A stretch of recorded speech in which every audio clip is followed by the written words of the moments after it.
За хин чанцаг хэмээн. За би энийг өөрчилсөн. Баярлалаа. Үгүй тэгж хэлж хэрэггүй. Үгүй энэ чих очиртай л. Хоёр уучин очиртай. За. Яг ном баха ярьсан. Тэгээд олон ном уншихыг өрөөчлөө шүү.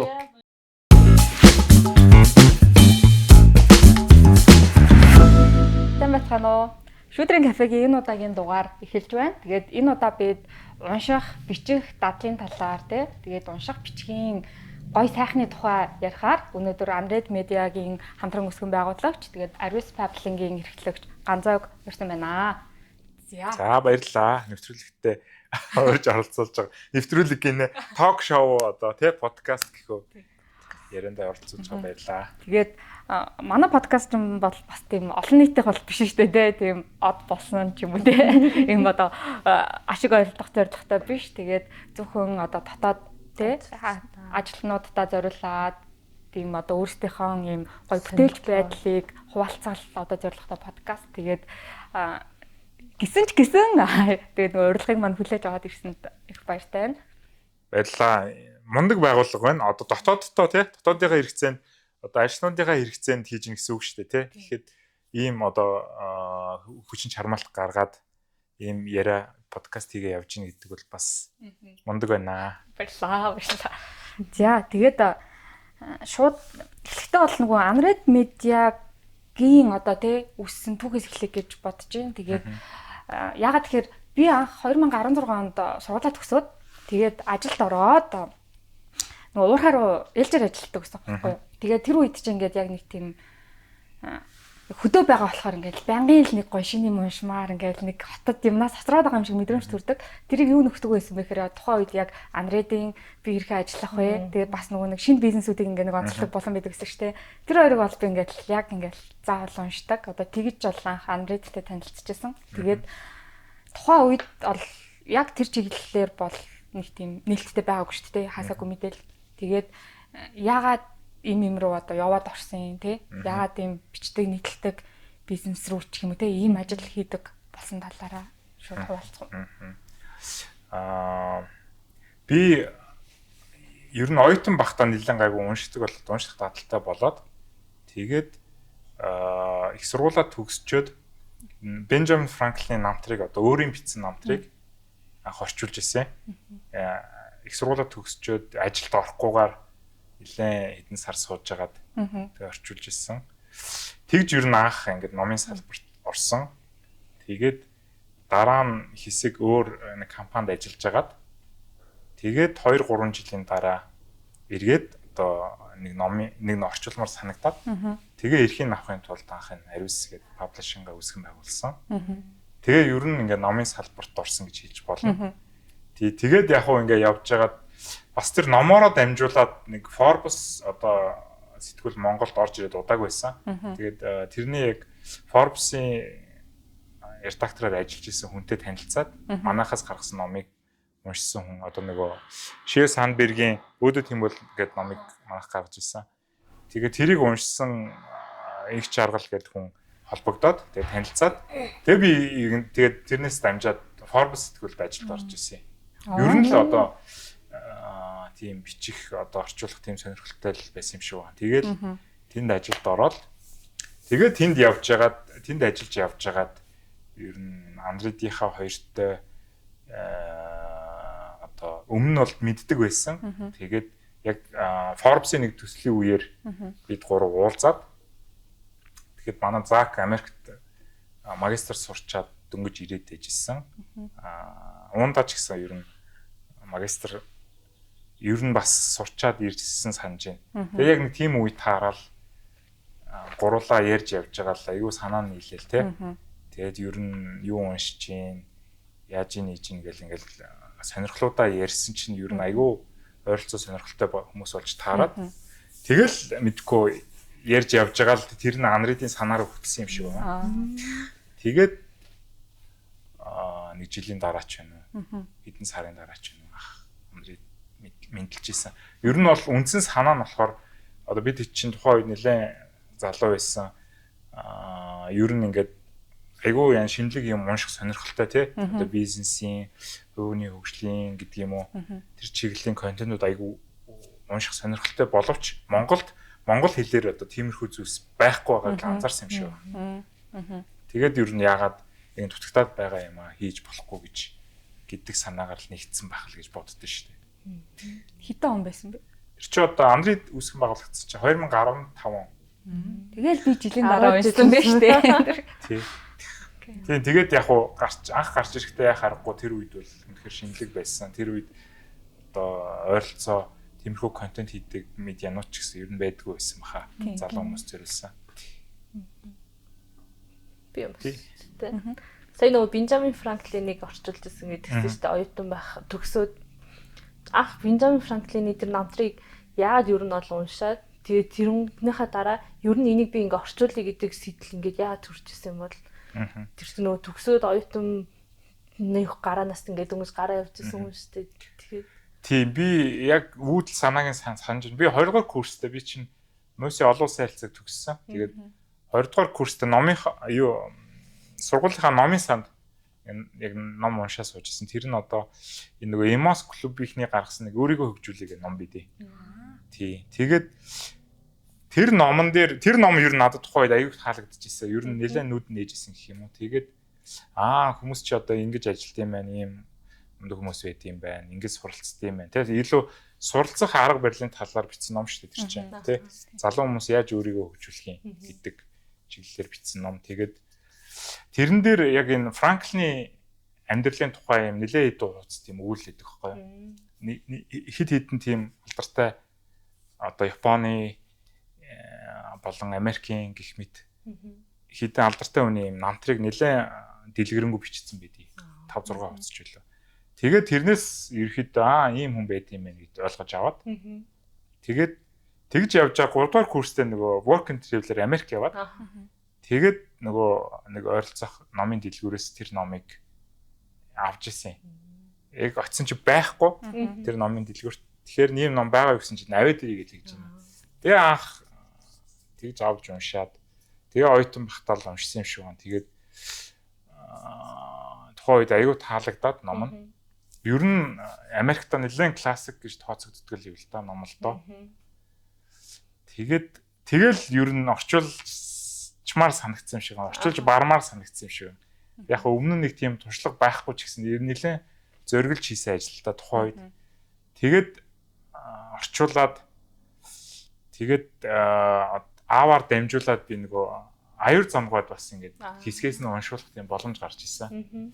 Тэгээд нөхөр нэг номын 3-1-ийг уншаад миний хийсэн орчуулгын ер нь их дажгүй орчуулсан байх шүү гэ. Тэгээ засч өгөөд. Тэгээ би тэр засч өгснөөр нь ингээд үргэлжлүүлээд ерөөхдөө тэр засч өгсөн арга барилыг харж байгаа л орчуулга нэлээ одоо үсгэн засаал найруулаад тэгээ гаргаж ирсэн. Тийм төвхтэй. Тэгээд ер нь бол Франклины ном ер нь цааштай номнуудад бас аюул хөтлсөн ном гэж боддог.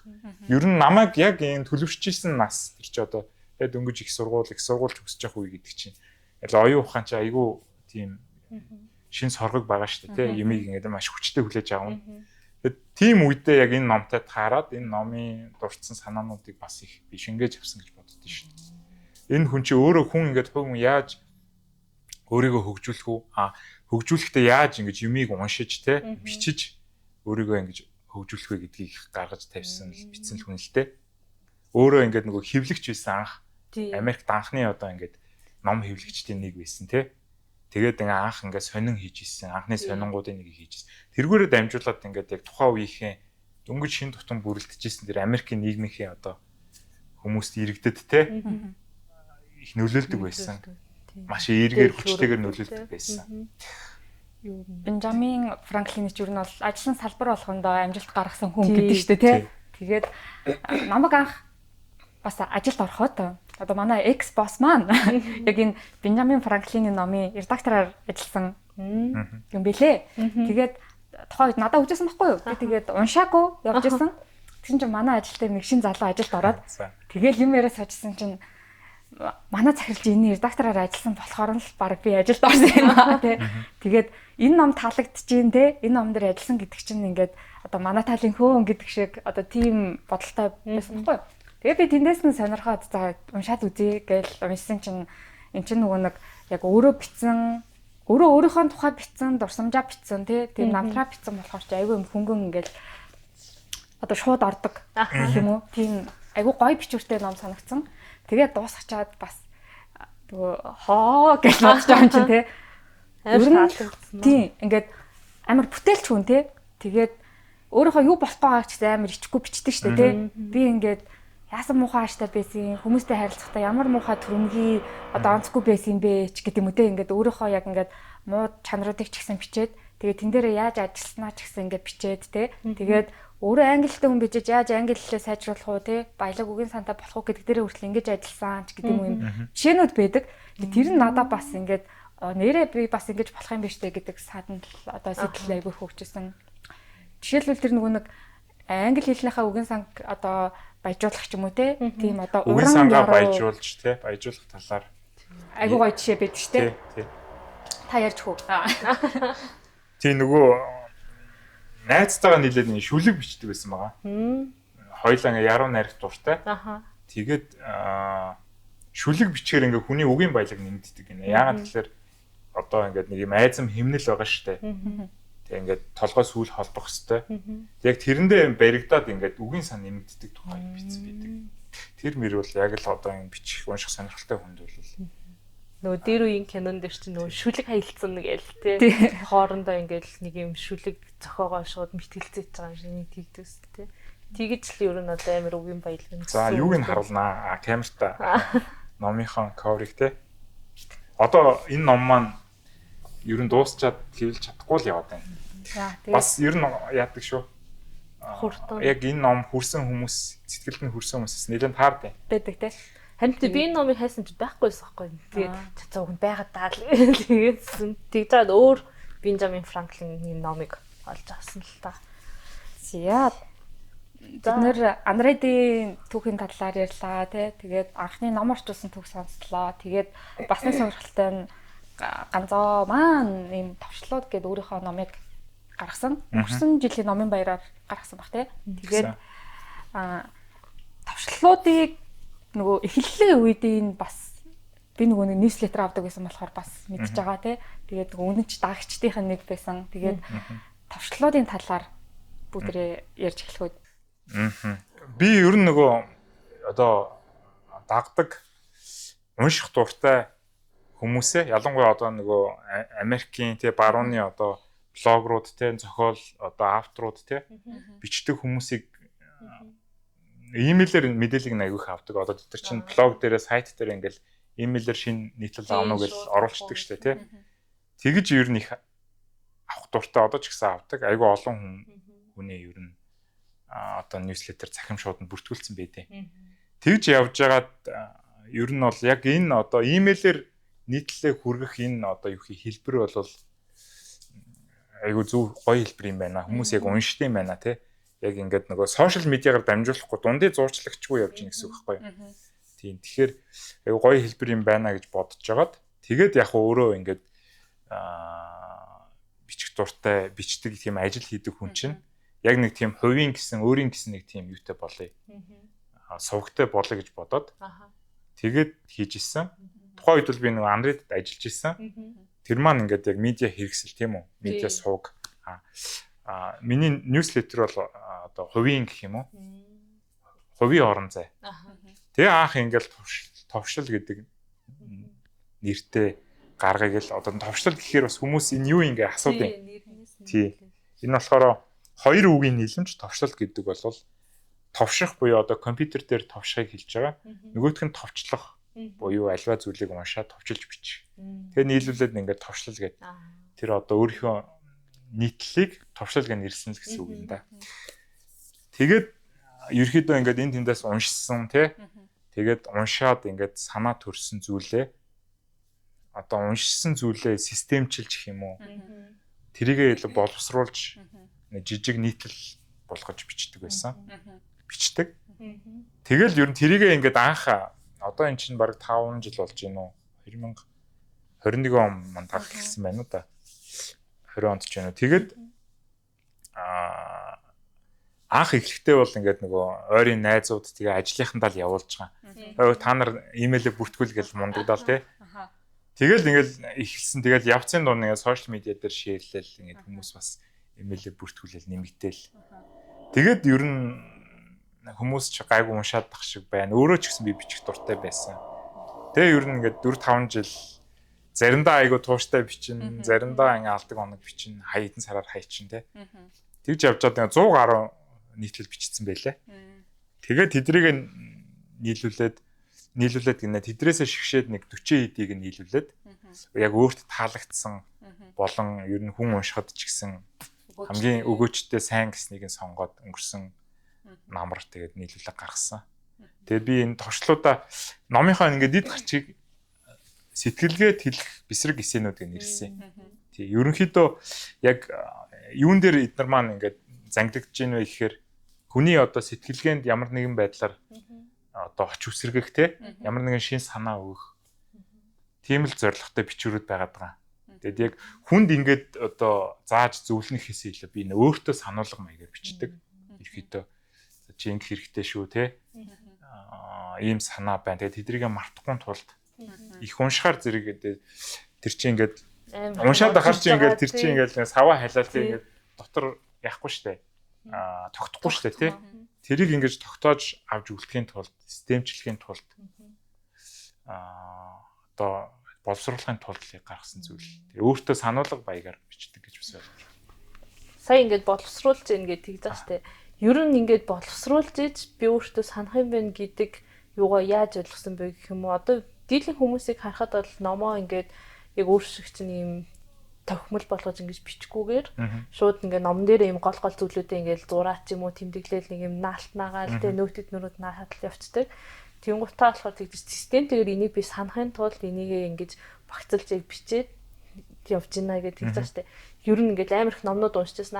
Ер нь би энийг ингээд хадгалж авахын тулд ингэх ёстой байна гэдгийг ингээд хитэнсийг ойлгоод яад гад ингэж бичдэг болсон биш гэдэг юм уу те. Тий ер нь бол юм уншаад ирэхээр аяндаа тэр чинь яг хүнээс заалгаагүйгээр тэр чинь ингээд хамгийн ихэнд бол те тэмдэглэж авч байгаа хгүй хүн хар зөнгөөрөө гэх юм уу те. Тэгэхгүй л ингээд тэр чинь алга бол мартагдчих штэ те. Анхны үүдэл нь бол яг өөр хар зөнгөөрөө төрсөн. Тэгээд явцын дунд ингээ бас одоо хүмүүсийн юмыг уншаад ахаар яг ингээ тэмдэглэж авах хэрэгтэй те. Тэмдэглэх нь ямар ач холбогдолтой ингээд илүү одоо ойлгомжтойгоор илүү тодорхой бичсэн хүмүүсийн юмтэд таарж байгаа хгүй юу. Ялангуяа жишээлх юм бол одоо нөгөө англиараа deep work гэдэг те бичсэн Cal Newport гэдэг бас одоо алдартай автор байна сүүлийн үеийн. Ер нь яаж хүн төвлөрөх үү одоо орчин үеийн офисын ажилтнууд, мэдлэгийн ажилтнууд яаж тэ гараасаа ажил гарахын гэдэг сэдвэр их бичдэг л дээ. Тэгээ нөхөр болохоор яг энэ талаар хүн яагаад тэмдэглэх ёстой юм те яаж тэмдэглэх юм гэдгийг аягүй сайн бичсэн байдیں۔ Тэр нөхрийн бичвэрээс би бас аягүй юмнуудыг ойлгож ирсэн. Тэгээ энэ товчлолтоо бас яг энэ сэдвэр одоо юмыг яаж тэмдэглэж мартахгүйгээр санаж буулгаж авах уу гэдэг талаар санааг уургалахгүй гэдэг нэг тийм юу төвшлэл байгаа эсэ байгаа.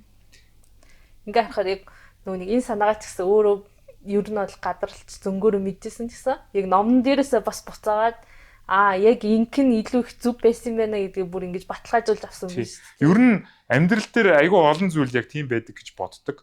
Хүн ингээл хар зөнгөөрөө юмнуудыг хийдэг те, хар зөнгөөрөө юмнуудыг мэдэрдэг те. Тэр хар зөнгөөрөө үйлддэг те. Тэр хинч хүнд заагаагүй байхад. Ер нь ном гэдэг яагаад чухал юм бэ? Яагаад ном уншихын чухал юм бэ гэхээр номон дээр ер нь уран зохиолын номч гэлтгүү, ер нь уран зохиолын бусдын хувийн хөгжлийн номч бай. Яг хүний бодож авдаг ингээд нэг бүдэг бадаг, ухаардаг зүйлийг яг ингээд тодорхой болгоод томьёолоод өгсөн байдаг.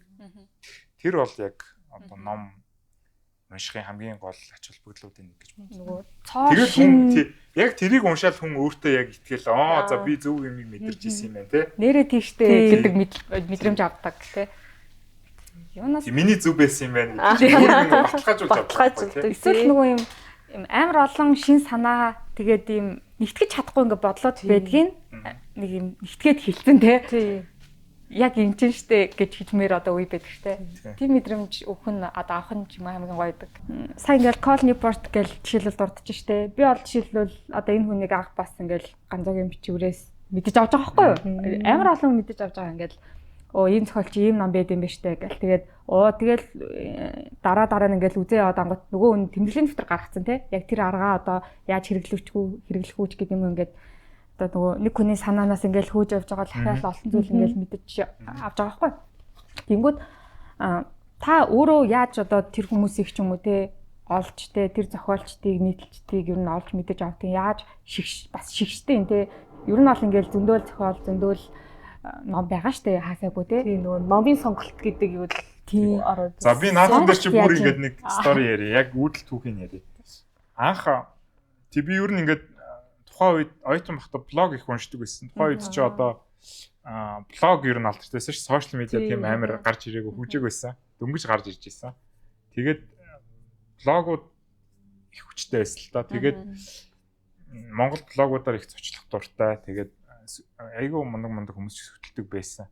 Тэгээд тэгж явж байгаад би нэг Төршин Заяаг найзтайгаа танилцчихсан. Тий. Нөхөр болохоор Германд оюутан байсан баха.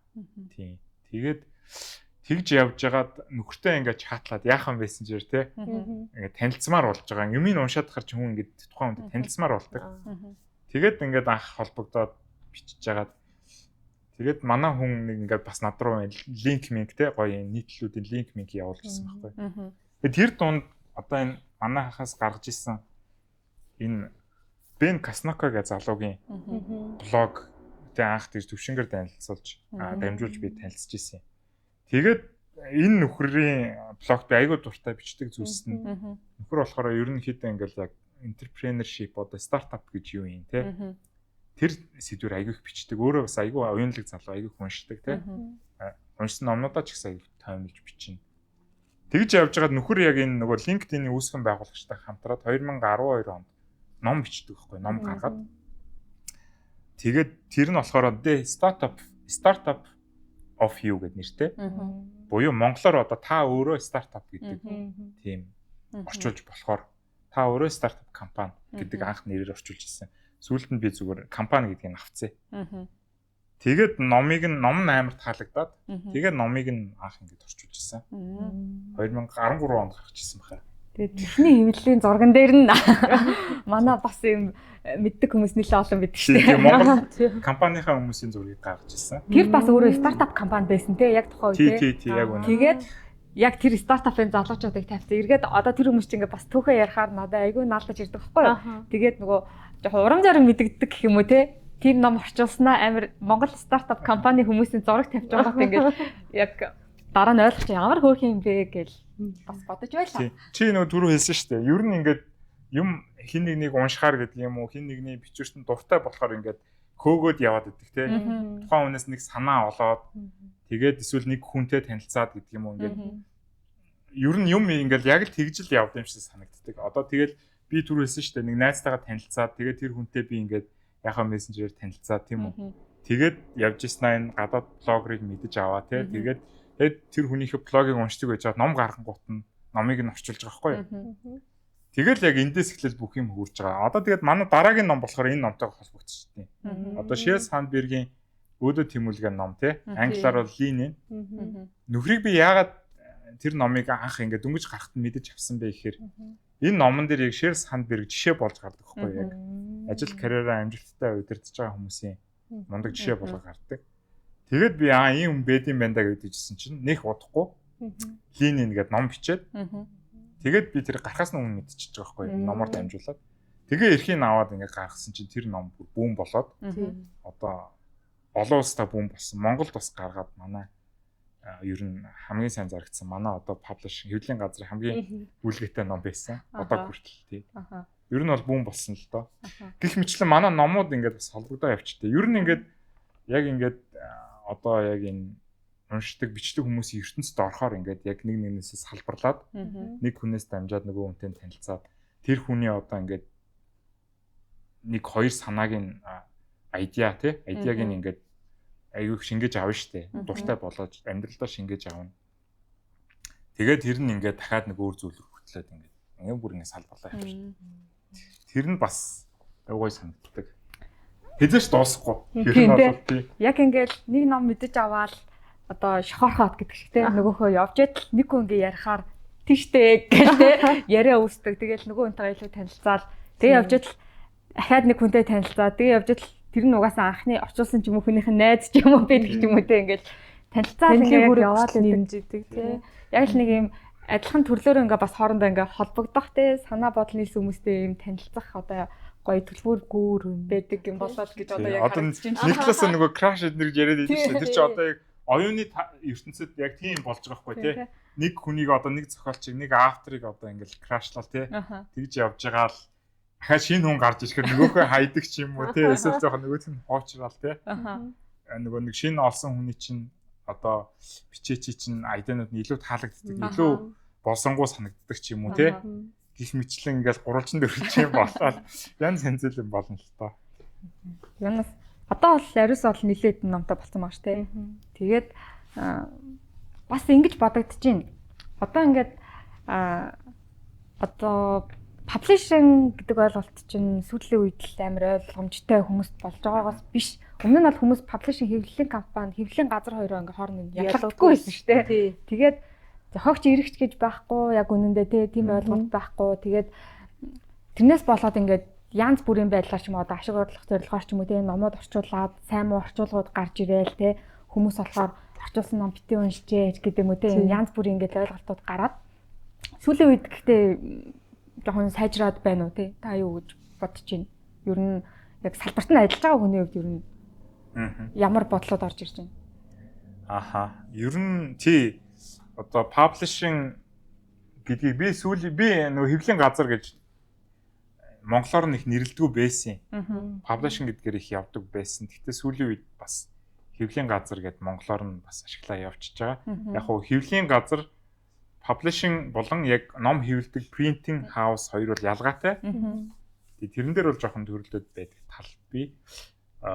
Би хувьдаа зүгээр хэвлэлийн компани эсвэл хэвлэлийн газар гэдэг үнэхээр жоохон ялгажиж магадгүй. Яван дамс ялгах байх гэж найдаж байгаа. Тэгэд тий одоо энэ салбар бол Монголд айгүй хөгжиж болоо эрчимтэй хөгжиж байгаа. Айгүй олон publishing буюу хэвлэлийн газрууд бий болсон. За томууд нь гэх юм бол одоо энэ Монсудр байна тий.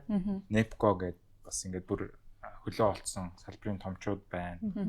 За манайх шиг ийм харьцангуй залуу цөөн номтой тий.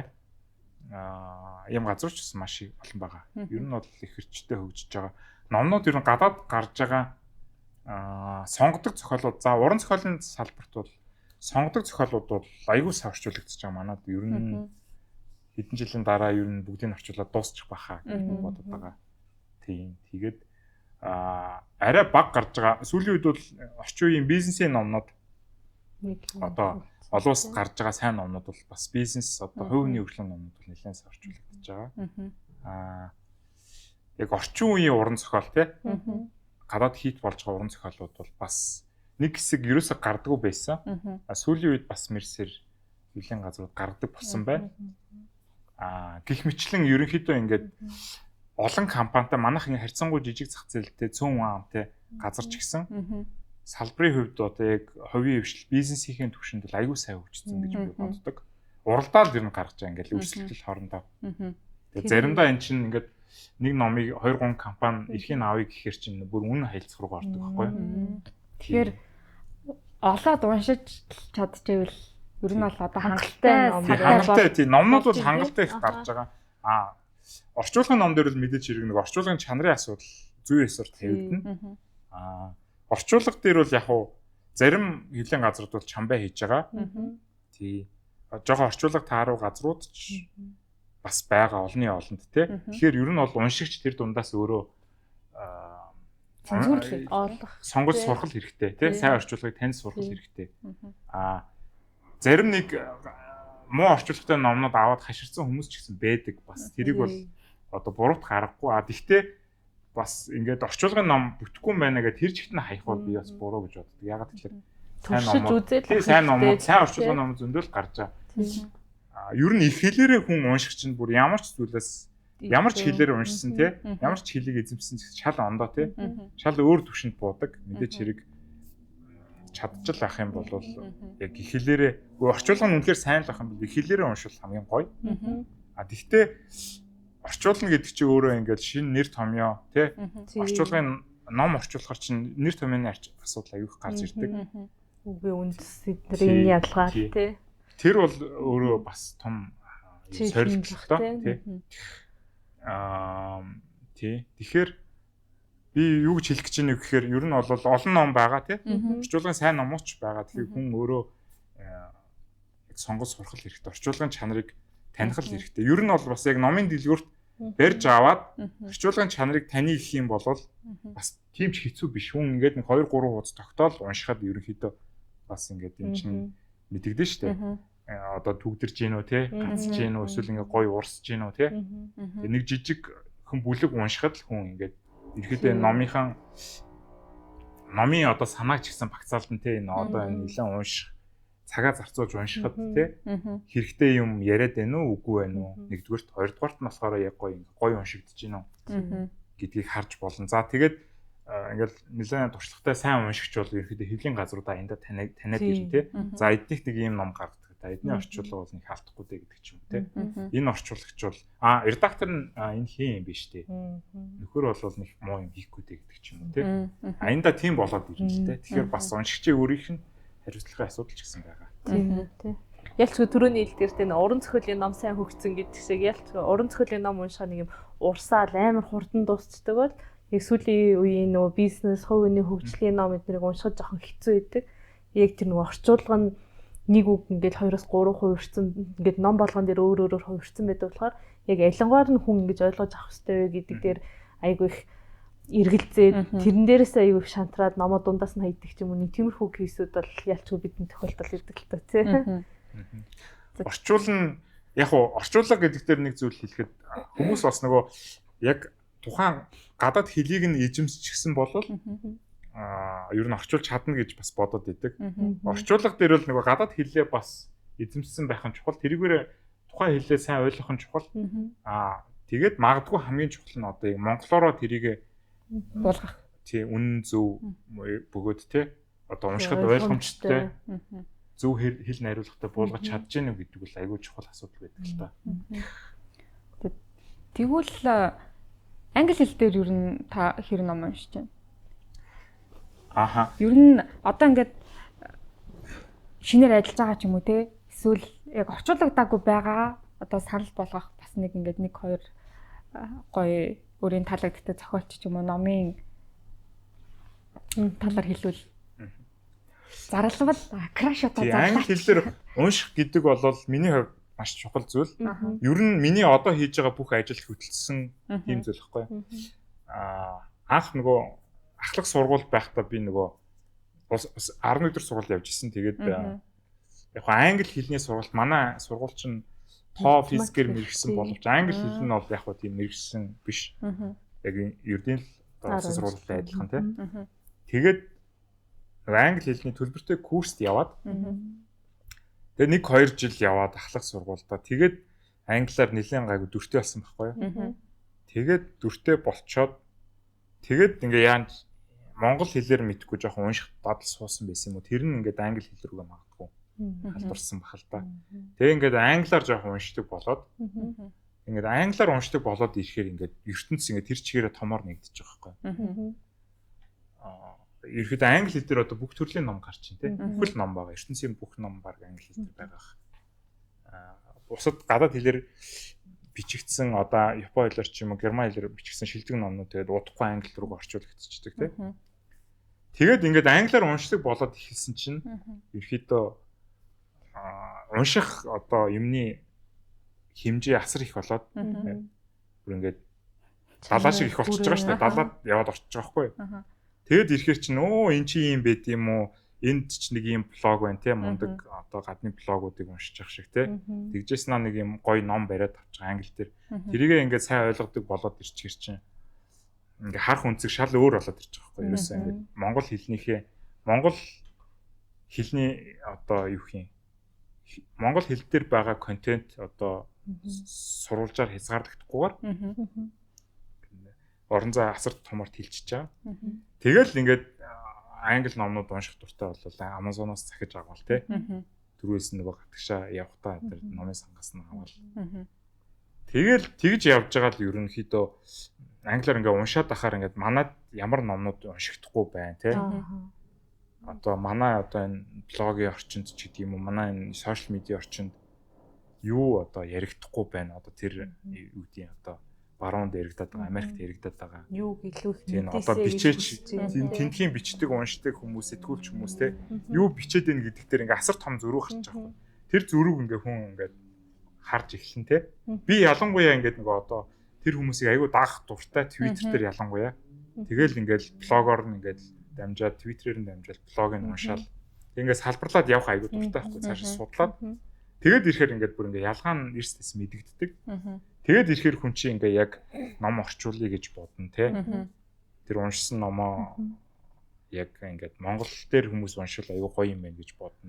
Тэгээ явандаа тэр нөгөө ханридыг үүсгэн гэдэг байгаа чинь ч гэсэн яг гадны сурвалжууд одоо вебсайтууд те сэтгүүл гэдэг юм онлайн энэ хэвлэлний хэрэгслийн юмнуудыг уншиж агаад тэгээ Монголдо байхгүй болохоор хүн чинь яг нэг тэрийг ингээ хөрвүүлээд Монголдо хийчмээр санагдаж байгаа байхгүй. Яг иймэрхүү нийтлүүд байж болох юм байна. Манай нөгөө би их ажилладаг бай эдэргээд ярилцлах чи яг англи дээр байсан контент шүү дээ. Тэгээ тэрийг ихэд ингээ Монголын хөрсөн буулгасан. Зүйл ахгүй гэх чинь. Тэнгуут энэс одоо ингээд унших даатал гэдэг юм амар их дурддагдаад байгаа шүү дээ. Ер нь одоо ингээ унших дадлыг яг яаж бий болгодгийг одоо жишээлбэл би бол нэг уран зохиолын хувьд бол нэг номыг ингээд барих юм бол суурин дээр 2 3 хоногийн дотор ингээд дуусчихдаг. Тэнгуут энэ хувь хүний хөгжлийн номыг ингээд унших жоох хэцүү санагддаг байхгүй. Тэгэхдээ ингээд энэ номн дээр ингээд уншаад гацангууд энийг төр зогсоосноо ийш ингээд орчдөг. Тэгээ энэ дээр гацангууд ийшээ ингээд буцаа ордог ч гэдэг нэг юм 2 3 номыг ингээд холиод уншаад идэг байхгүй. Тэр маань ер нь одоо зүв байд юм уу? Тэгэнгუთ ингээд заримдаа ингээд цалхангуудаа бүр ном ингээд хайцдаг ч гэдэг юм уу нэг иймэрхүү байдалтай. Одоо яг манай компани ч өөрсдөө нөгөө шүүдэр сангаараа 10 хэдэн ном нэпкотой хамтраад ингээд орчуулсан. Тэгээд бидний ингээд хамгийн уншаач гэж ингээд сонсдог ном гэвэл одоо өөрчлөлтөө дурсгал эднэр гээд тэгмэт би яг аль алиг энэ бүгдийг ингээд ихлүүлээд ингээд тал талд нь ингээд яваад байгаа байхгүй юу. Тэгмэт яг гол санаанууд нь бүгд ингээд амар гоё санаанууд байгаа. Гэхдээ яаж эцсийн үзэх юм болоо гэд бодохоор ингээд хаяа шантарч гад гэдэг. Тэрэн шиг ингээд уншил дадал яаж юу нь бол би бол тэнтэй нөгөө нэг ажлынхаа зургаар хүмүүс ингээд уншиж штэ. Тэнгуут хаяада ингээд за ядраад байна бэлчээлцээ гэж шал өөр юм хийгээл унтаж амраал гэдэг юм уу тгээ явцдаг ингээд номоо жоохон хоолт хийх гээд байдаг ийм муу зуршилтай гэдэг юм уу. Тэрийг эсэргээр нь ингээд айгу тийм гоёор дадал болгож ингэж оруулж ирэхэд одоо юу нөлөөлөх үү гэдэг юм уу. Таны ерөн дадал яг ямар шүү вэ ингээд ном уншдаг. Унших дадал тийм унших дадлыг бий болгох нь хамгийн чухал л да тий. Эхлээд хүн нэг жоохон ч гэсэн юм уншдаг л болох хэрэгтэй эхний ээж нь. Тэгчих юм бол тэгэл одоо улам хөгжөөд салбарлаад тэгээд ингээд яг хүссэн номоо гэдэг юм уу илүү сайн номуудыг уншдаг болдог. Миний хувьд яг энэ тал дээр ингэж боддتي. Хүн болгонд ингээ анханасаа өөрийн гэсэн сонирхол дуртай зүйл гэж байдаг. Одоо та ингээд уран зохиолын ном дуртай байна тий. Би магадгүй намтар зохиол дуртай гэдэг ч юм уу. Янз байж болно. Тэгэд энэ тал дээр бол хүн яг тэр дуртай зүйлээ хэлж сайн унших хэрэгтэй. Тэгээ дуртай юм барьж аваад тэгээ нэг уран зохиолын ном уншдаг болчих юм бол дараагийн төвшин дараагийн алхам нь ингээд одоо өөр хэрэгтэй мэрэгжлийн ном ч юм уу те бизнесийн ном барьж авахд хавгүй хэлбэр. Ягаад тэгэхээр хүн унших дадалтай. Тэгээ ингээд хэрэгцээ нь гарахаар ч юм уу эсвэл ингээд нэг найз нэг чи заавал энийг уншихгүй болохгүй нэ гэж зөвлөдөө шүү заримдаа. Тэгх үед ингээд яг өөр жанрын ном барьж аваад уншихад ер нь боломжтой хүн. Яг хөө дасаагүй юмдаа эхэндээ жоохон хэцүү санагдаж магадгүй. Эсвэл тэр нэг орчуулгын чанараас ч гэдэг юм уу болж магадгүй. Эсвэл ер нь ингээд аливаа ном чинь ерөөхдөө нэг хүн амьдралынхаа ямар үе шатанд яваавэ гэдгээс их хамаарна. Одоо гэртээ суугаа хүүхдээ харж байгаа хүн жишээлх юм бол бизнесийн ном яг одоо ажлын карьер номыг ингээд барьж авахд хэцүү шүү дээ. Амьдралынх нь үе шатанд зөрөөд байгаа байхгүй. Тэгэхээр бас тэрнээс их хамаарна. Тэгээ яг амьдралынхаа үе шатанд тохирсон номыг бас барьж авах хэрэгтэй тийм. Тэгэхээр нөгөө ярьсан зүйлээ эргээд зүгээр товчлон бацхад болвол эхний ээлжинд бол ингээд яг зүгээр номыг барьж аваад суудаг болох хэрэгтэй. Тэгэхэд бол юу ч хамаагүй тоо уншиж болно тий. Зүгээр ингээд амар чанаргүй жанк зохиолч байсан болно тий. Тэгээд нэг ингээд сурцсан байхад хүн ингээд дараагийн халтмуудыг хийгээд тавигүй хэлбэр гэж байна. Тэгээд одоо яаж сонголт хийх үү гэж штэ тий. Тэгээд энэ одоо хорвоо ертөнцийн номчин бол барагдахгүй штэ тий. Үний ингээд нас нь улам богиносоод байгаа тий. Өдрөөр хорогдоод байгаа. Гэтэл ингээд ном ингээд улам ингээд ихсэл өдөрт мэдгүй хичнээн 100 мянгаар ихсээд байгаа. Тэгэхээр энэ хоёр зүйл чинь ингээд эсрэг чиглэлд яваад байгаа. Тэгэхээр ингээд сонголт гэдэг зүйл чинь маш чухал болж ирнэ. Энэ дээр нэг хүний хэлсэн зөвлөгөө надад айгүй бууж исэн. Тэр нь одоо нөгөө Америкийн Stripe гэдэг одоо сүүлийн үед одоо айгүй хүчтэй болж байгаа нэг санхүүгийн компани байгаа. Тэрний үүсгэн байгуулагч нэг залуу хэн бэлээ? Патрик Коллинсон гэж залуу. Тий. Тэр залуу нэг подкастт орохдоо ярьсан байсан. Юу гэж ярьсан бэ гэхээр ингээд ном бол асар их байна. Тэгээд ном яг уу ингээд хоёр төрөлд хувааж болно гэнэ л дээ.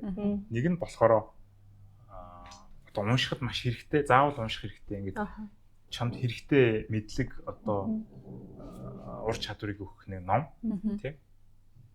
Унших хэрэгтэй ном гэдэг байхгүй.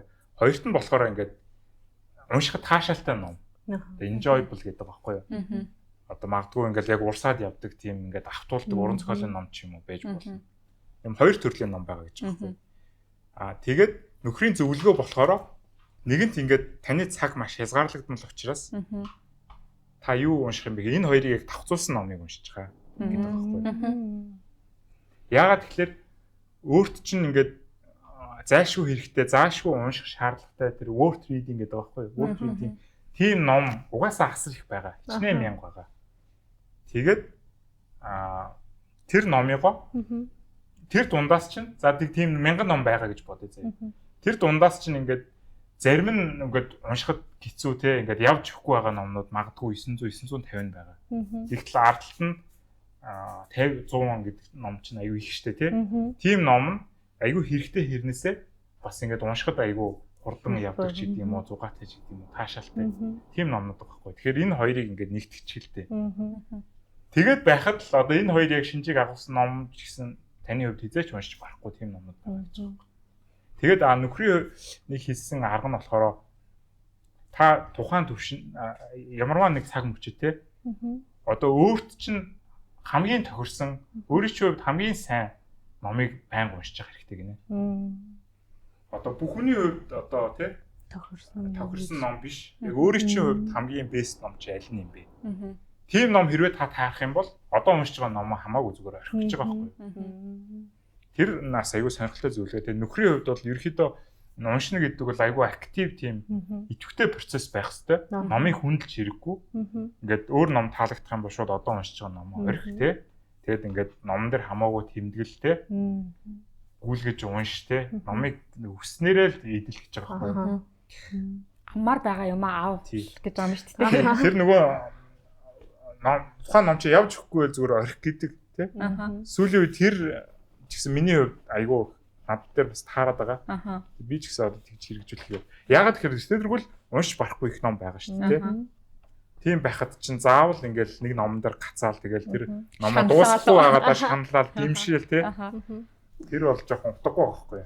Ном бол одоо бидний өмч те. Тэгтээ яг нөгөө нэг төрөний угаартай нөгөө нэг нөхцөл нь таарахаар гэдэг шиг те. Ингээл орхицсан байж байгаа л явж байгаа л за одоо яг болсон юм байна гэд яхад одоо ингээ гацж байгаа номнууд уншихад бол ингээ урсаа явахыг бол үгүйсэхгүй юм байна те. Ер нь бол тех боломж бол бидэнд бол байгаа юм байна. Уншаалах юм бол сайжрна гэдэг шиг. Тий одоо яг эдрийг л яг энэ сайн ярьсан санаандыг хүн бодож л байх хэрэгтэй юм шиг байна. Гэхдээ яг үнэн хэрэгтэй хүн нэг ном бариад авахаараа одоо би ч гэсэн энэ санаануудыг мэдээд нь шүү дээ. Энэ зөвлөгөөнүүдийг мэдээд нь шүү. Тэгсэн ирнэл бас уншчихъя гэж дуусгачихын цэгээ боддог л ахгүй тий. Тэгээ дуусгаж чадахгүй бас санаа жоохон гимшээл байдаг тий. Тэр бол хэзээ ч хүн айлгаж чадахгүй юм шиг байна. Тийм. Гэхдээ яг ерөөхдөө нэг юм байдаг шүү. Би одоо энэ номыг бас орхиж болно штэ. Эсвэл дараа нь уншиж болно штэ. Жилийн дараа магадгүй уншия л та гэдэг ч юм уу тий. Би яг бэлчээд уншиж. Түрүүний нөгөө амьдралын яг тухайн үед чинь нийтж гин үг гэдэг бас надад аягүй чухал юм шиг санагдлаа л да. Үнэхээр өнөөдрийн ажил бас тэр ном хэрэгтэй ч юм уу эсвэл яг өнөөдөр ингээд нэг яг надад миний хувийн амьдрал дээр ч юм уу юу тохиолдоод байна гэдгээс хамаарад ер нь ном яг нөгөө ойлгож те гоё урсаж авах үгүй юу бас нэлээд шийдэгддэг байхаа тий. Тэгээ энтэй холбоотой яг нэг санаанд орчлоо. Одоо нөгөө нэг голын усанд хоёр орж болдгоо гэж ярьдаг шүү дээ тий. Тэрэн шиг хүн нэг номыг хизээч нөгөө юу лээ? Нэг өнцгөр хардаггүй. Тий. Номыг одоо хүн дахин унших хэрэгтэй гэж байгаа байхгүй юу? Яг нэг номыг одоо нэг голын усанд хоёр удаа орж болдгол юм байна л да. Номын хувьд. Яагаад вэ гэхээр нөгөө та нэг жилийн өмнө энэ номыг уншсан байжгаад 2 жилийн дараа уншихаар хизээч одоо ижлэхэн экспириенс байдаггүй тий. Яагаад тэгэхээр та өөрчлөгдсөн байдаг. Одоо бидний амьдарч байгаа орчин нөхцөлтэй нийгэм маань ингээ өөрчлөгдсөн байдаг. Тэгэхээр ингээд шал өөрөөр уншигдана гэж байгаа байхгүй. Тэгэхээр ингээд тэр утгаараа ингээд дуртай номнуудаа сайн номуудыг хүн ингээд дахин уншиж явах хэрэгтэй гэдэг. Энэ тэр яг нэг юм бодит кейс байгаа байна гэдэг. Би одоо бас яг жил хагас өмнө одоо энэ нүмрийн нэмэр группийн хамт олонд орж ирсэн байхгүй. Тэгэхэд ингээд нөгөө нэг яг шинжлэлийн баяраар надад дээд урсгал гэж номыг өгчсэн. Тэгээ би тэрийг авсныхаа дараа яг ингээ уншиж ингэж оролцсон чинь надад амар хэцүү санагдаад. Тэг ингээ бөөрхцээ. Гэсэн чи манай ажлын нэг над чууг амар амархан номштэй л гэсэн. Тэгэнгүүт нь би бүр шантраа энэ хүн амархан гэж зөт уншиж чадахгүй байх гэж бодоод амар гутраад тэгэж ингэж явж байгаа. Тэгээ саяхан нөгөө нэг оны яг 25 оны сүүлээр яг тэр нэг номны нэг кейсийг ярьдаг байхгүй нөгөө нэг асуудлыг нэг хүүхдүүд ингээл усан живээд исэн чинь хүмүүс тэр нөгөө живсэн хүүхдүүдийг ингээл гаргаад исэн гэд тэгсэн чинь асуудал ерөөсөө ингээд живсэн хүүхдүүдийг гаргах биш тэр дээрээс ингээд тэр хүүхдүүдийг ингээд шидэд байгаа хүнийг ингээд олж тэр зүйлийг зогсоох хэрэгтэй гэд тэнгуут асуудлын юм доор нь биш дээр нь яг ингэж зогсоох хэрэгтэй ер нь бол эхлээс өмнө ч юм уу энэ асуудал ингэж барьж авах ёстой ингэж боломжтой гэдэг нэг юм агуулгатай ерөнхийд бол аахгүй. Тэнгуут яг тэр нөгөө кейсийг сонсоод тэгээ тухайн үедээ ч юм уу өөрөө нэг юм бас ажил дээр яг тиймэрхүү нэг юм юмруутай байсан болохоор тэрний дараа яг тэр кейс надад амар юм гоё санагдаад тэгээ одоо яг дээд урсгалаа тэрнээс хойш ингээд уншиж байгаа байхгүй. Тэгсэн чинь одоо л яг нөгөө нэг жил хагасын өмнө уншижснаасаа хамаагүй илүү ингээд уншигдаад ингээд талдаа ч юм орсон байгаа байхгүй. Яг түрүүний илдгэртэй нөгөө нэг юм унших хэвээр цаг үеийн нөхцөл байдал маань ингээд тэр үед одоо ажилд орж ирэхэд бол биш л байсан болов гэдэг юм бодогдчихлээ л та тий. Тий энэ дэр нэг хөвчлөлтэй юм ярихад нэг зуутай юм ярихад би бас нөгөө заримдаа ямиг уншихтаа одоо за компани дээр ч гэдэг юм уу яг нөгөө орчуулгаар эрхийн авсан номууд байна шүү дээ тий. Тэгэл тэрийг анх орчуулах үедээ ч гэдэг юм эсвэл хийсэн орчуулгыг нөгөө редактор хийх үедээ бас ингээд заримдаа хит ингээд техникэл ажилд анхаараа нөгөө үгсгийн найруулгатай эдгээр анхаараа тий. Яг номынхаа агуулгыг заримдаа бас ингээд сайн анзаараагүй орхицсан тохиолдол байдаг байхгүй. Тэр бас айгүй сонирхолтой. Тэгээд хэсэг хугацааны дараа яг гаргацсан номоо магадгүй 2-3 жилийн дараа ч юм уу уншихад өө эн чинь нэр ийм байлоо те эн чинь ийм гой санаа байлоо гэдэг ч юм уу. Тиймэрхүү бас явдлууд тохиолддог. Ер нь нөгөө номнууд дээр чинь эхний хэвлэл, хоёр дахь хэвлэл гэд тэмдэглэсэн байдаг штэ. Тэр бол ер нь бол сайжраад явж байгаа л гэсэн ер нь бол те одоо алдааны хувьд ч дээр, найруулгын хувьд ч дээр одоо ер нь сайжраа явж байгаа гэдэг нь яг сайн л ер нь жишээнүүд юм байна л та тийм. Тийм ер нь бол номыг чинь нэг хийгээд тавьсан байхад тэгэл яг хэвлэлтэн дуусах үеэр чинь сайжруулах боломжтой, алдаануудаа засах боломжтой. Одоо буруу хийсэн орчуулга байвал зүг болгох ч гэдэг юм уу тий. Гэхдээ манайх бол эхнээсээ буруу байнга орчуулдаггүй шүү тий. Юунаас манай ажлын бас нэг онцлог одоо байгаа гэх юм надад хамгийн мэдрэгддэг юм. Манайх бол ер нь л нэг юм ажил дээр ч хурал дээр ч байнга одоо ном яригддаг газар. Хамгийн содон нь бэлгэнд ном ирнэ те ном урлаг бэлгэсэн. Ерөөсөө юм ном урлаг яригддаг. Тэгээд надаа одоо хамгийн анх ажилдаа ороод одоо амар таалагдсан юм. Би нөгөө ковид үед ядуурлын эдийн засаг гэдэг номыг уншаад ер нь олдохгүй байгаагийн Непко дээрээс бүр хайж очиж аваад тэгээд уншаад тэгээд таалагдсан байхгүй надад. Ер нь тийштэй гэл тэр номны ер нь ерөнхий ингээ үзэл санаатай ингээл дандаа л одоо миний үзэл бодлоо нийтчээсэн гэх юм уу те. Тэгсэн чинь ажилдаа ороод нөгөө эхний нөгөө шинэ ажилтныг танилцуулга авч байсан чинь за бид нар бол ингээд ийм одоо бас нэлээд намууд ийм чагсаалт гаргацсан одоо орчуулахаар одоо төлөвлөж байна тий. За тэгээд одоогор орчуулсан энэ номнууд байна гэж гаргаад ирсэн чинь яг нөгөө ядрал эдийн засаг жишээлбэл явж байгаа чинь тий. Тэгэл Хенри Киссинжерийн ингээл бас олон номнууд байсан. Тэгэл ер нь жоохон ингээд амар гайхсан ингээл хоо гэж бодож байгаа юм чи тий. Тэгээд зүгээр бизнесийн компани биш юм уу гэдэг. Тэгээд би одоо юу ном ороод номын бизнесийн хэсэг юм уу гэхээр үгүй тий. Тэгээ яасан гэсэн чи яг ингээл адилхан пашн явж байгаа хөх тий. Хүмүүст хүргэмээр байсан тий. Орчуулад хүргэмээр байсан гэдэг л пашн явж байсан. Тэгэл ер нь бол анхны одоо юм амар юм одоо хүндлэгч юм уу те одоо ийм гоё уусны нийлэх одоо хамгийн том хөшүүрэг нь бол яг энэ номууд байсан болов гэж боддог. Тэгээд одоо хамгийн гоё санагддаг юм ингээл хаан ч очсон эсвэл ингээ хүмүүсийн ингээ ширээн дээрх номнуудыг харахаар манай ингээд хөвлөсөн Америк ном байдаг те арифсын номнууд ингээл бас байж байгаа. Одоо нөгөө хараа таньдаг болсон болохоор чинь ингээ баг хараад шууд баярлдаг те. Сая нэстүүдэд орж ирэл гэсэн. Өө эднэр байж те гэдэг. Зүд орж ирээ манай арифсын номнууд байна. Тэгээд институт шууд таалагдлаа. Тэгээд айгу гоё байна. Ер нь бол ийм өнөөдөр зүгээр л ингээл хүн болгон ч юм уу те хүн болгон энэ салбар руу ч юм уу энэ тал руу ингээ анхаардаггүй шүү дээ те. Гэтэл ийм зүгээр нэг өөрснөө уншаад өнгөрөөч биш энийг бас ингээ хүнд хүрчихье гэдэг пашнтай хүмүүс зөвхөн ингээд 1-2-оор тогтохгүй ингээд амар олон байдсан биш те гэдэг мэдрэмжийг авах бол бас нэг төрлийн ийм одоо гоё тийм мэдрэмж байд юм байна. Тийм тэгээ ном гэдэг чинь өөрөө айгүй хүчтэй зүйл, хүчтэй хэрэгсэл хэрнээсээ тий. Орчин үед бас одоо контентын бус төрлүүд ялангуяа видео контент тий. Одоо ноёлж штэ. Тэгэл хүмүүс байнга одоо гар утсан дээр гар утсаа шахаж ин тий. Сошиал медиа хэрэгжилж байна. Тэр хэрээрээ өөрөө ном уншина гэдэг зүйл чинь бас нэлээд сорилт болсон байна тий. Амаргүй болсон байна. Өөрөө нийгэм маань ч гэсэн ингээд химнэл нь айгүй хурдан болцсон тийм хүмүүс ерөөсөө цагахгүй болцсон. Богинохон л байдаг л тийм. Бүгд ингээд завгүй болцсон. Тэгээ ийм үед бас ингээд тий нэг хэсэг нь одоо ингээд ном гаргах гал тийм. Одоо мэдээж хэрэг бизнесийн ашиг харж байгаа ч гэсэн энэ гоё номыг ингээд уншуулчмаар байна гэж бас бодож байгаа шүү дээ. Тэгээ нэг хэсэг нь бас тэгээ явж гин. За бизнесийн салбар хувийн хвшилт ч гэсэн ингээд зарим одоо мундаг захирлууд маань бас ингээд гоё компанida номын соёлыг бий болгоо те компанийн хүмүүсийг уншигчд болгоод уншгээд одоо ингээд ягаад гоё зөвөр те зөв одоо юм дадал суулгаад явж байгаа нь бол бас надад айгүй сайхан санагдчихээн. Бас ийм компаниуд олон болоосай те publishing манай би түрүү хэлсэн нөгөө publishing компаниуд хэвлэлийн газрууд олон тий олон байгаа, олон ном гаргаж байгаа ч гэсэн манай Монголын хувьд нэг том дутагдал байдаг нь айгүй бага хүн амтай. Тэр хэрээрээ одоо яг бодитоор уншдаг хүмүүс цөөхөн гэсэн үг шүү дээ тий. Тэгэхээр яг энэ салбарын хувьд бол орон зай өөрөө айгүй багтаа учраас дэмжлэг бас айгүй хэрэгтэй байдаг тий.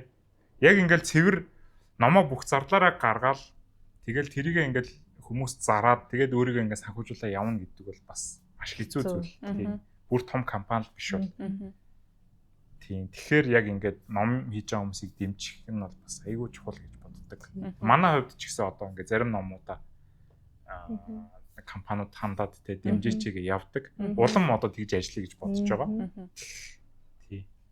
Тэгээд бас яг ийм одоо завгүй нийгэмд те энэ олон номнуудаас ингээд сонголтоо хийгээд одоо сардаа за нэгч ном бай, 2 сардаа нэгч ном бай. Яг ингээд унших дадалтай. Уншаа явдаг хүмүүс бол бас айгу харахууштай, мундаг гэж боддог шүү.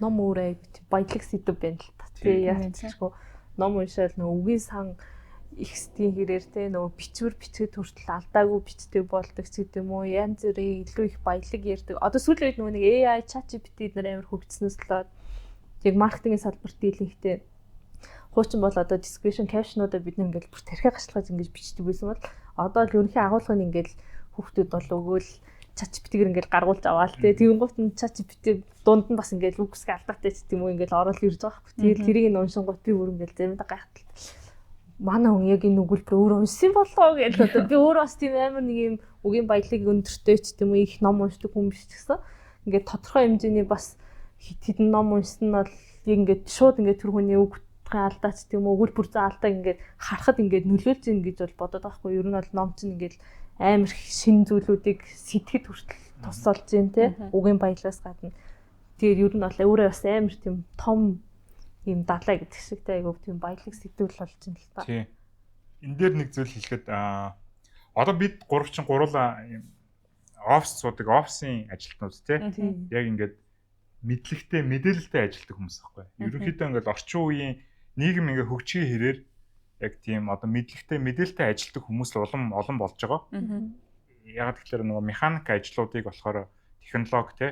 Технологи хөгжөөд хийж штэ илүү тэр одоо хүмүүсийн бүлэг нь багасж байгаа. Хувь нь багасж байгаа. Тэгэхээр орчин үед бол ингээд ихэнх ажлууд юм болцсон. Яг мэдээлэлтэй харилцсан, тэрийгэ боловсруулна те. Тэгээ репорт бичнэ, захиралдаа имэйл бичнэ, хамт ажилладаг хүндээ имэйл бичнэ. Тэгээ ажил яг ингэж явж байгаа байхгүй. Тэгээд тэгэхээр бидний одоо яг энэ хийж байгаа ажлын мэдлэгийн ажилтнууд гэдэг байгаа. Одоо англиараа knowledge worker гэдэг. Мэдлэгийн ажилтнуудын одоо яг үндсэн онцлог нь миний бодлоор яг гол хийх ажил зүйл нь унших гэж боддог. Уншиж мэдээлэл авна шүү дээ. Заавал яг ном байх албагүй.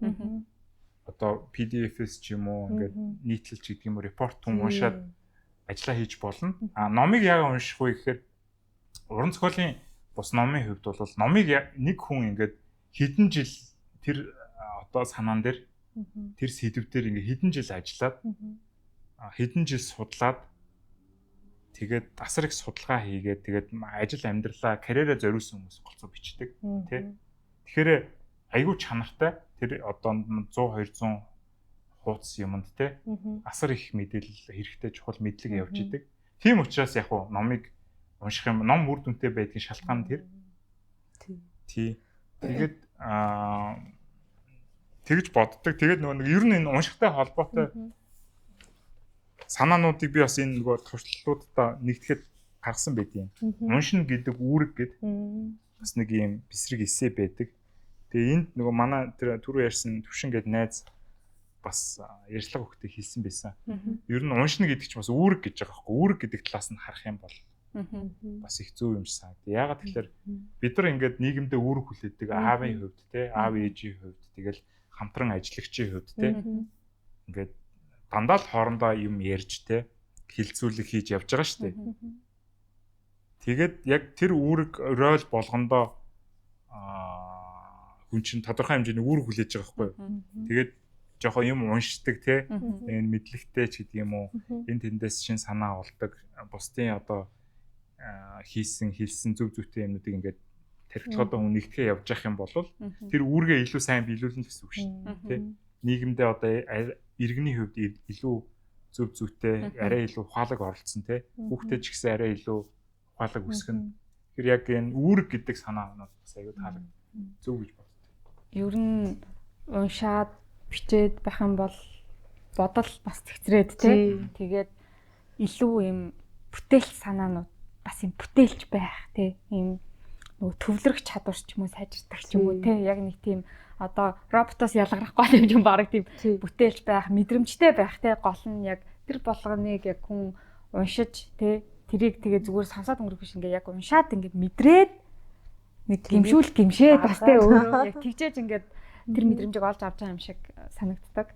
Тэгээд тийм болохоор ер нь хүмүүсийг уншаасаа заавал нэг тийм амар том ботном дуусахтай гол нь биш те. Тэгээд нөгөө нэг хуудас уншсан ч гэсэн ингээд тэндээс авах хэрэгтэй байвал зүгээр авчгаа те. Тэнд гоё мэдрэмж байвал авчгаа гэдэг штэ манайхан. Яг тэр шиг нэг өгүүлбэрээс чамаагүй тэр таалагдуулах гээ гоё биш те гэдэг.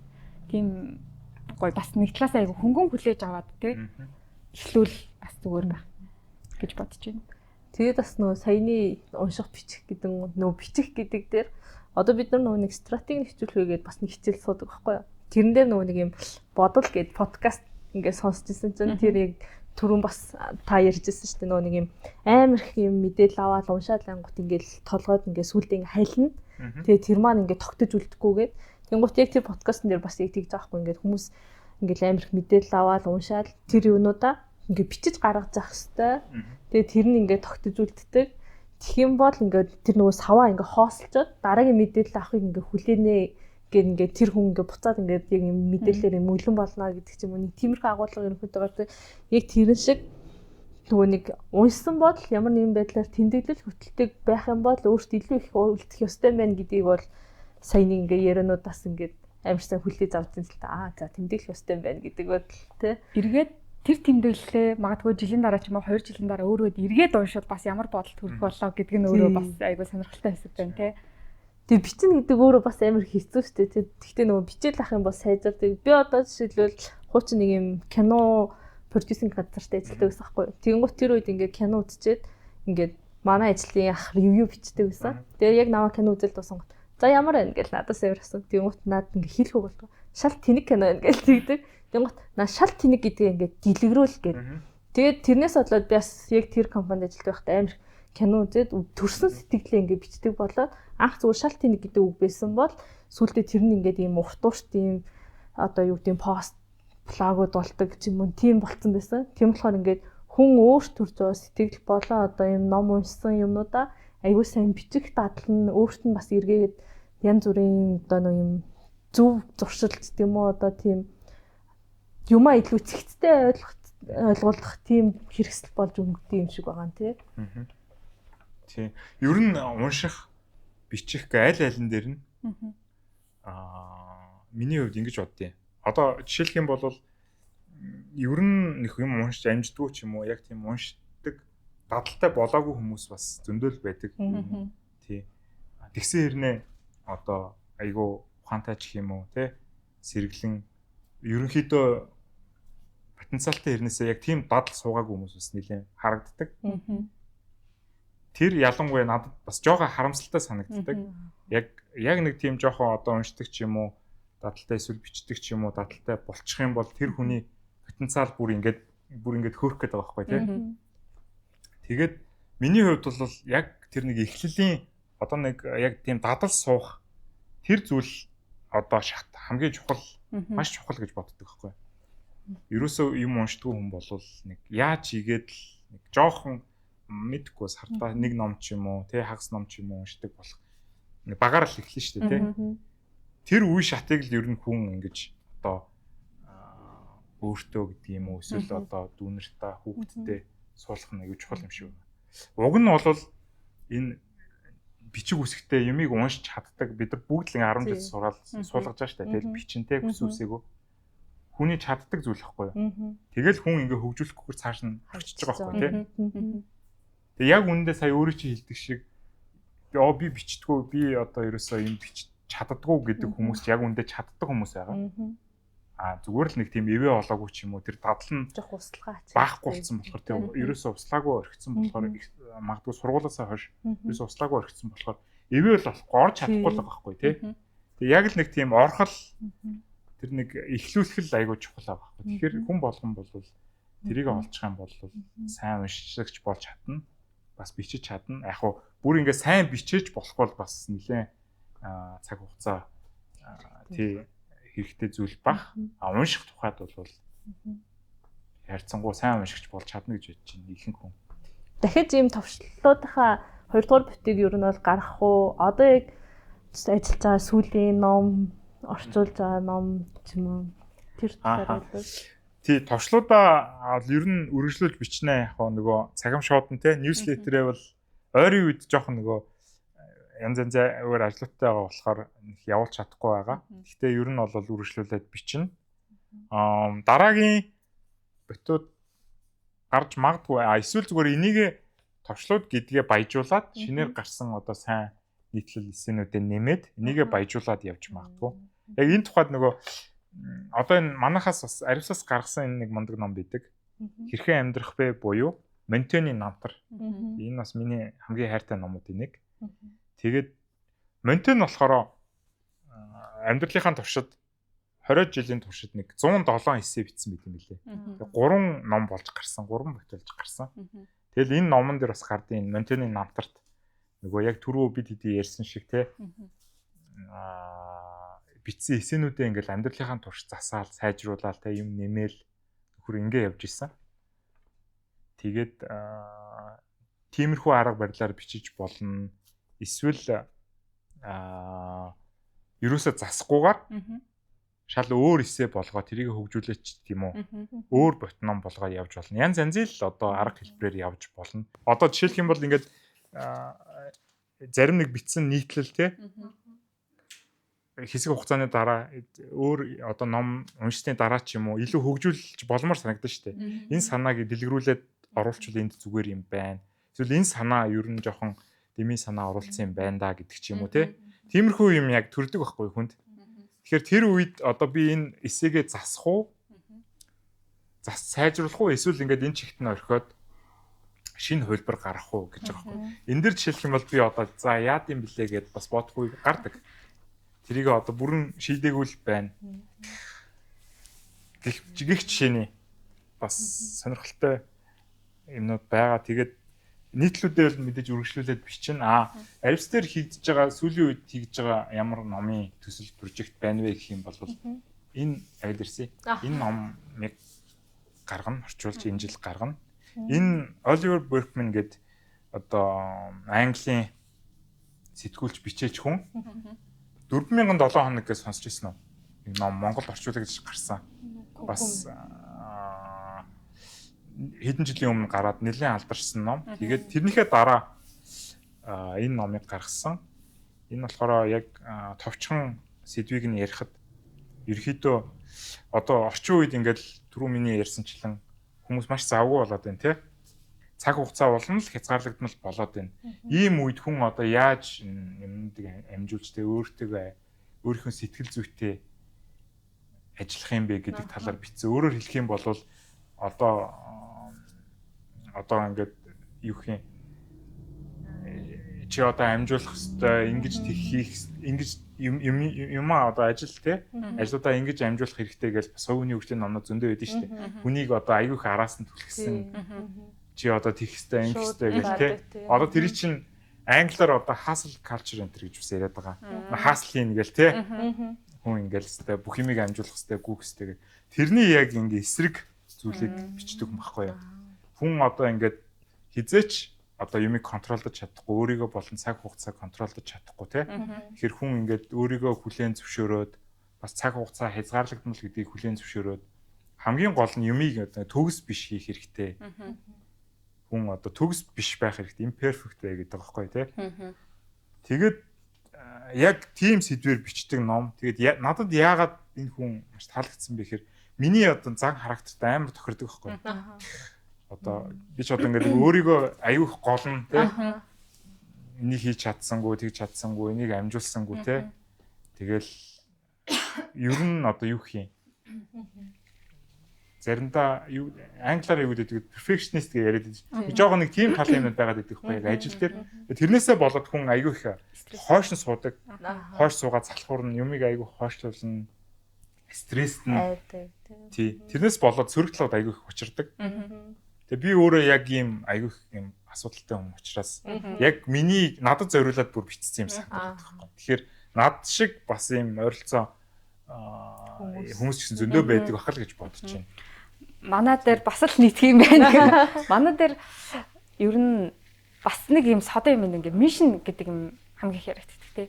Чи яг юу хиймээр байна тий. Бас юм юуны төлөө амьдарч ийн яг амьдралын утга учир юу вэ гэх юм уу те ингээд яг мишнэг дээр ингээ амар олон асуултууд гарч ирдэг. Тэнгүүд бас магадгүй тэрийг хийж чадах уу те тэр чадах өгөгдөл нь байна уу ч гэдэг юм уу те.